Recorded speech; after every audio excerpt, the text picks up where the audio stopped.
Inilah kisah Sayyidina Umar bin Khattab saat memeluk Islam. Umar bin Khattab adalah seorang pemimpin yang disegani dan keras kepala di Mekah pada abad ke-6. Pada awalnya, ia sangat anti terhadap Islam dan bahkan mempertahankan kerasnya penindasan terhadap umat muslim. Namun, suatu hari ada perubahan drastis dalam hidupnya.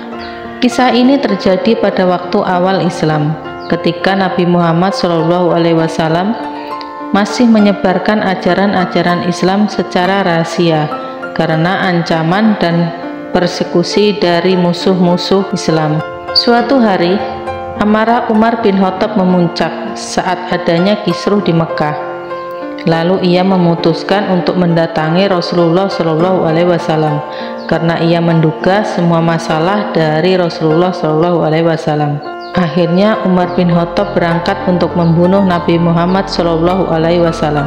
Dan hidayah itu diberikan saat Umar bin Khattab hendak membunuh Rasulullah SAW. Saat itu, beliau diberitahu oleh seorang sahabat Rasulullah, Nu'amin bin Abdillah, bahwa adiknya yaitu Fatimah telah memeluk agama Islam. Mendengar bahwa saudara perempuannya Fatimah dan suaminya telah masuk Islam, Umar bin Khattab berbalik dan bergegas mendatangi Fatimah dengan emosi yang membuncah untuk meminta penjelasan. Namun saat tiba di rumah Fatimah, Umar bin Khattab justru mendengar Fatimah dan suaminya membaca Al-Quran. Umar sangat marah dan menyerang saudara perempuannya. Namun, ketika ia melihat darah di wajah saudara perempuannya, hatinya melembut dan ia bertanya tentang isi bacaan mereka. Mereka memperkenalkan kepada ayat-ayat Al-Quran yang menggambarkan keagungan Allah Subhanahu wa Ta'ala. Pada saat itulah, hati Umar benar-benar berubah.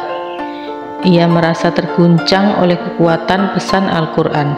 Dengan demikian, ia memutuskan untuk mencari Nabi Muhammad SAW dan mendeklarasikan imannya kepada seluruh khalifah Islam. Ketika Umar bin Khattab yang sebelumnya merupakan musuh Islam mengucapkan 2 kalimat syahadat, keislaman Umar pun disambut dengan bahagia oleh Rasulullah SAW dan para sahabat dengan bertakbir. Umar bin Khattab menjadi salah satu pendukung paling setia dan kuat dari agama Islam. Setelah masuk Islam, Umar memberi saran kepada Rasulullah SAW agar tidak lagi menyebarkan Islam secara sembunyi-sembunyi. Sejak saat itu, Nabi Muhammad SAW dan para sahabat mulai berdakwah dengan terang-terangan. Pengikut Rasulullah SAW pun semakin berkembang. Umar bin Khattab kemudian menjadi khalifah kedua setelah wafatnya Nabi Muhammad SAW dan memainkan peran penting dalam penyebaran Islam di seluruh dunia. Kisah masuk Islamnya Umar bin Khattab menunjukkan betapa kuatnya kekuatan agama Islam dalam hidup seseorang. Demikianlah kisah Sayyidina Umar bin Khattab masuk Islam.